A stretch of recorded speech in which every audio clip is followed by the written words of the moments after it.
विजयनगर के महाराज कृष्णदेव राय हर बार तेनालीराम की सूझबूझ से दंग रह जाते थे। इस बार भी तेनालीराम ने महाराज को हैरान कर दिया। दरअसल एक बार महाराज कृष्णदेव पड़ोस के राज्य पर जीत हासिल करके विजयनगर लौटे और उन्होंने उत्सव मनाने की घोषणा कर दी। पूरे नगर को ऐसे सजाया गया जैसे कोई बड़ा त्यौहार हो।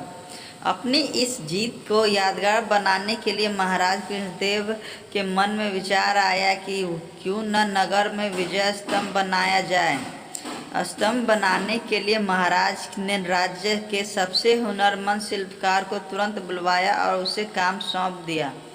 महाराज के आदेशानुसार शिल्पी भी अपने काम में जुट गया और कई हफ्तों तक दिन रात एक करके उसने विजय स्तंभ का काम पूरा किया। जैसे ही विजय स्तंभ बनकर तैयार हुआ तो महाराज समेत दरबारी व नागरिक नगरवासी शिल्पकार की कला को देखकर उसके कायल हो गया। शिल्पी की कारीगरी से प्रसन्न होकर महाराज ने उसे दरबार में बुलाया और इनाम मांगने को कहा। उनकी बात सुनकर शिल्पकार ने कहा, हे महाराज, आपको मेरा काम पसंद आया। मेरे लिए यही सबसे बड़ा इनाम है। आप बस अपनी कृपा मुझ पर बनाए रखिएगा।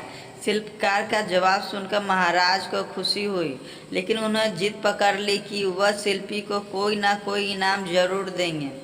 महाराज ने शिल्पी को कहा कि उसे कोई ना कोई इनाम मांगना ही होगा। महाराज की इच्छा को जानने के बाद दरबार में मौजूद अन्य दरबारी शिल्पकार से कहने लगे कि महाराज खुले मन से तुम्हें कुछ देना चाह रहे हैं, तुम जल्दी से मांग लो।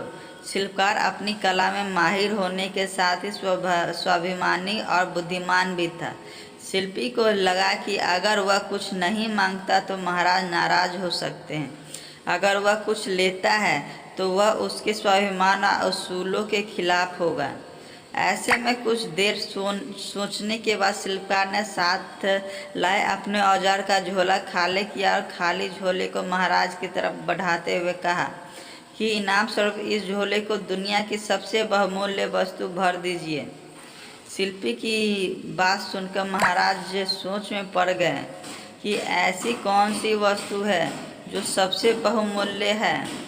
काफ़ी देर तक सोचने के बाद महाराज ने दरबार में मौजूद राजपुरोहितों और सेनापति समेत अन्य दरबारियों से इसका जवाब मांगा।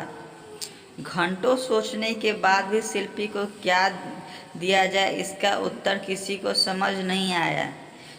किसी से भी असंतोषजनक जवाब न मिलने पर महाराज झल्ला गए और शिल्पी से कहने लगे कि इस दुनिया में हीरे जवाहरात से बढ़कर और क्या कीमती हो सकता है। चलो मैं तुम्हारा ये झोला उसी से भर देता हूँ। महाराज की बात सुनकर शिल्पी ने इनकार में सिर हिलाते हुए कहा, नहीं महाराज, हीरे जवाहरात इस दुनिया में सबसे कीमती नहीं है। मैं वो कैसे ले सकता हूँ। संयोगवश उस दिन तेनालीराम दरबार में मौजूद नहीं थे। किसी से भी समस्या का समाधान न मिलने पर महाराज ने तुरंत तेनालीराम को बुलाने का आदेश दिया। महाराज का आदेश मिलते ही तेनालीराम तुरंत दरबार की ओर निकल पड़े। रास्ते में ही सेवक ने तेनालीराम को महाराज की चिंता का कारण बता दिया। दरबार पहुंचते ही तेनालीराम ने सबसे पहले महाराज को प्रणाम किया और फिर सभा में मौजूद अन्य लोगों का अभिवादन किया। महाराज की व्याकुलता को देखते हुए तेनालीराम ने सभा में ऊंची आवाज में कहा, जिसे भी सभा में दुनिया की सबसे बहुमूल्य वस्तु चाहिए वह सामने आए। तेनालीराम की बात सुनकर शिल्पी आगे आया और अपना खाली झोला तेनालीराम की ओर बढ़ा दिया।